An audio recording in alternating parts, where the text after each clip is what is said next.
Paris, le 3 juin 2020. Lettre adressée à mes amis blancs qui ne voient pas où est le problème. En France, nous ne sommes pas racistes, mais je ne me souviens pas avoir jamais vu un homme noir ministre. Pourtant j'ai 50 ans, j'en ai vu des gouvernements. En France, nous ne sommes pas racistes, mais dans la population carcérale, les Noirs et les Arabes sont surreprésentés. En France, nous ne sommes pas racistes, mais depuis 25 ans que je publie des livres, j'ai répondu une seule fois aux questions d'un journaliste noir. J'ai été photographié une seule fois par une femme d'origine algérienne. En France, nous ne sommes pas racistes, mais la dernière fois qu'on a refusé de me servir en terrasse, j'étais avec un arabe. La dernière fois qu'on m'a demandé mes papiers, j'étais avec un arabe. La dernière fois que la personne que j'attendais a failli rater le train parce qu'elle se faisait contrôler par la police dans la gare, elle était noire. En France, on n'est pas raciste, mais pendant le confinement, les mères de famille qu'on a vues se faire taser au motif qu'elles n'avaient pas le petit papier par lequel on s'auto-autorisait à sortir étaient des femmes racisées dans des quartiers populaires. Les blanches, pendant ce temps, on nous a vues faire du jogging et le marché dans le 7e arrondissement. En France, on n'est pas raciste, mais quand on a annoncé que le taux de mortalité en Seine-Saint-Denis était de 60 fois supérieur à la moyenne nationale, non seulement on en a eu un peu rien à foutre, mais on s'est permis de dire, entre nous, c'est parce qu'ils se confinent mal. C'est en Seine-Saint-Denis qu'il y a le moins de médecins par habitant de tout le territoire. Ils ont pris le RER tous les jours pour que le travail essentiel à notre vie commune continue d'être assuré.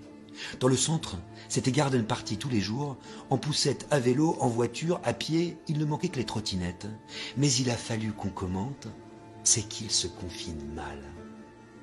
J'entends déjà la clameur des tweeters de service, s'offusquant hargneusement, comme ils le font chaque fois qu'on prend la parole pour dire quelque chose qui ne correspond pas à la propagande officielle. Quelle horreur! Mais pourquoi tant de violence? Comme si la violence, ce n'était pas ce qui s'est passé le 19 juillet 2016. Comme si la violence, ce n'était pas les frères d'Assa Traoré emprisonnés. Ce mardi, je me rends pour la première fois de ma vie à un rassemblement politique de plus de 80 000 personnes organisé par un collectif non blanc. Cette foule n'est pas violente. Ce 2 juin 2020, pour moi, Assa Traoré est Antigone. Mais cette Antigone-là ne se laisse pas enterrer vive après avoir osé dire non. Antigone n'est plus seule, elle a levé une armée. La foule scande « Justice pour Adama ». Ces jeunes savent ce qu'ils disent. Quand ils disent « si tu es noir ou arabe, la police te fait peur », ils disent la vérité.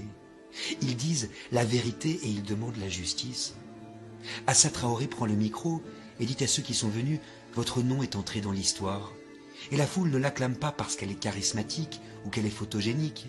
La foule l'acclame parce que la cause est juste. Justice pour Adama. Justice pareille pour ceux qui ne sont pas blancs. Et les blancs, nous crions ce même mot d'ordre, et nous savons que ne pas avoir honte de devoir le crier encore en 2020 serait une ignominie. La honte, c'est juste le minimum. Je suis blanche. Je sors tous les jours de chez moi sans prendre mes papiers. Les gens comme moi, c'est la carte bleue qu'on remonte chercher quand on l'a oubliée. La ville me dit « tu es ici chez toi ». Une blanche comme moi, hors pandémie, circule dans cette ville sans même remarquer où sont les policiers. Et je sais que s'ils sont 3 à s'asseoir sur mon dos jusqu'à m'asphyxier, au seul motif que j'ai essayé d'esquiver un contrôle de routine, on en fera toute une affaire. Je suis née blanche comme d'autres sont nés hommes.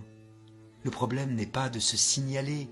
Mais moi, je n'ai jamais tué personne, comme ils disent. Mais moi, je ne suis pas un violeur, car le privilège, c'est avoir le choix d'y penser ou pas. Je ne peux pas oublier que je suis une femme, mais je peux oublier que je suis une blanche. Ça, c'est être blanche. Y penser ou ne pas y penser, selon l'humeur. En France, nous ne sommes pas racistes, mais je ne connais pas une seule personne noire ou arabe qui ait ce choix.